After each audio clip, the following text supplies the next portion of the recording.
ரிஷபம் கண்டிப்பாக ரிஷபராசி நேயர்களுக்கு இந்த குரு பயிற்சியும் சரி, உங்களுடைய சனி பயிற்சியும் சரி, இந்த குரு பயிற்சி, சனி பயிற்சி, ராகு பயிற்சி, இந்த மூணும் இச்சாசக்தி, கிரியாசக்தி, ஞானசக்தி முத்தாய்ப்பாக இந்த ஆண்டு ரிஷபராசிக்கு எல்லா விதமான கோச்சாரத்தில் வரக்கூடிய பயிற்சி எல்லாமே ஊக்கத்தையும் ஆக்கத்தையும் வளர்ச்சியையும் மிகப்பெரிய நன்மையும் கொடுக்கும்.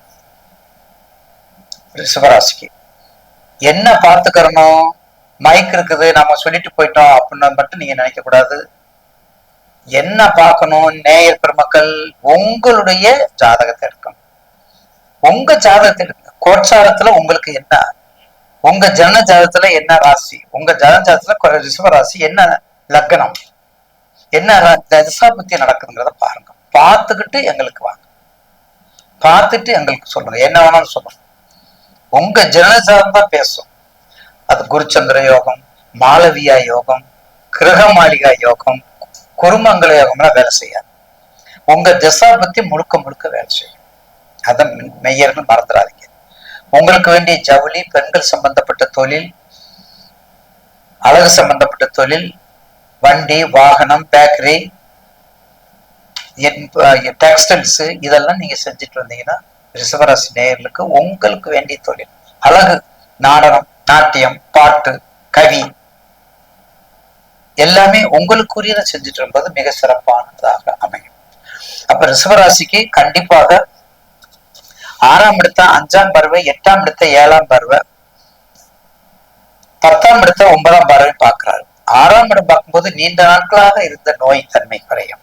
நீண்ட நாட்கள் கொடுக்கப்பட்ட கடன்கள்ல காசு வர 6ஆம் இடம் கண்டிப்பாக இழந்த பொருட்களை மீட்டெடுக்கக்கூடியது. 8ஆம் இடம் நோய் நொடி பாதுகாக்கும்.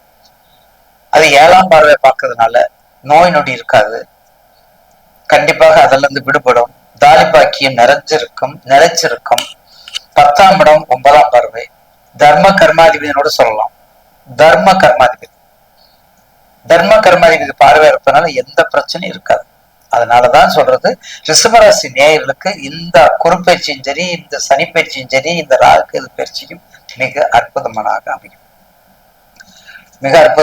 அமையும். அதனாலதான் இந்த சீசன்ல வரக்கூடிய 12 ராசியில ரிஷபராசிக்கு முத்தாய்ப்பாய அமையும். அம்பாள் வழிபாடு, ஆண்டாள் வழிபாடு, ஆடிப்பூரம், ரங்கநாதர், இப்படிப்பட்ட பெருமாள் வழிபாடு எல்லாம் பண்ணிட்டு வந்தா நிச்சயமாக இந்த குரு பயிற்சியில உங்களுக்கு ரொம்ப சொல்ல வேண்டியது இல்லை. உங்க ஜனஜாதத்தை மட்டும் எடுத்துக்கங்க. தயவு செய்து அதை எடுத்துக்கங்க. மேற்கொண்டு வழிபாடு செய்து வந்தா நிச்சயமாக ஒரு நல்ல எல்லா வகையிலையும் ஏதாவது ஒரு வகையில நீங்க மேல வந்து ஆகணும். ரிஷபராசி நேயர்கள் இந்த தடவை வரலன்னா அப்புறம் ஜென்மத்துல வர முடியாது. மாறி மாறி வரும், சீக்வன்ஸ் மாறும்.